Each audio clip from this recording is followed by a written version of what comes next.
and welcome. I'm Joey Bridges. I am joined by my brother James Bridges. Now, warning, this may offend. And to be honest, it may offend a specific niche, maybe a traditional. Continue. Conditional.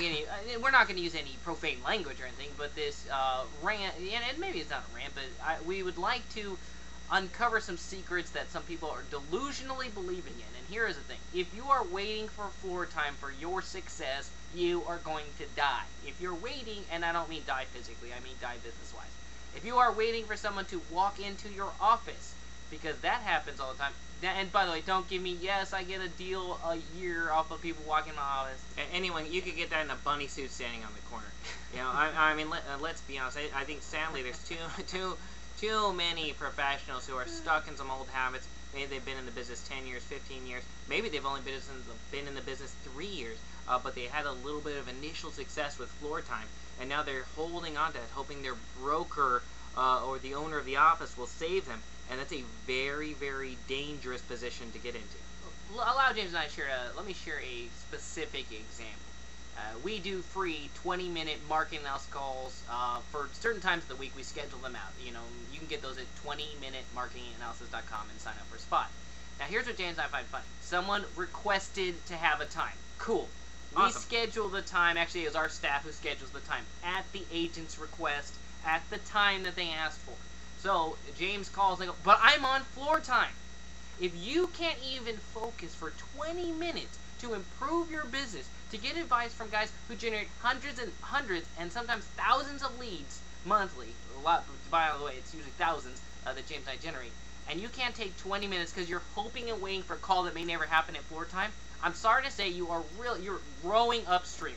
No, Think about that one, by the way, for just a minute. Yeah, exactly. You're a dinosaur headed for the tarpits. It's a very dangerous position. Very dangerous position to be in. We're in LA, so the liberated tarpits are close.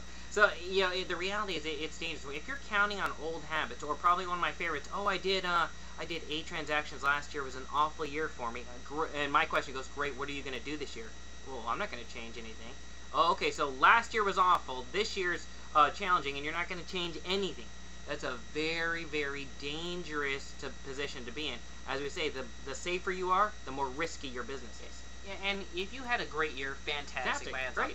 If floor time is generating you the results, it's giving you a deal or even a half deal every single month. Yeah, better be consistent. It better be consistent. I'm not talking you luck into one every now and then. I'm talking it's consistent, then that's great.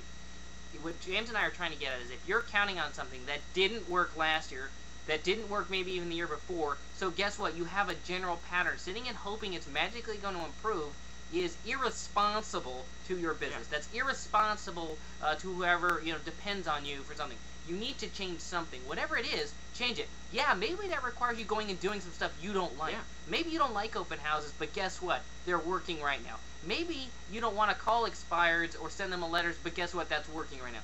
Maybe you don't want to do short sales, but guess what? Short sales are awesome to do, and you better do it, because sitting and hoping isn't going to change anything. Yeah, and maybe it means cutting something that used to work that's no longer working. You know, hey, maybe that ad in the magazine, it used to work, but why don't you look at the numbers and see how many leads and how many new clients you're getting from that every month? And if it can't fit within the 7% rule, you better cut it. It may be tough. You may hope that it changes, but it's not going to change. Cut those ads that aren't working. Cut that subscription that's not working. You know, gotta change something. Whether you change a direction, hey, like Joseph, go after short sales, go after some other direction.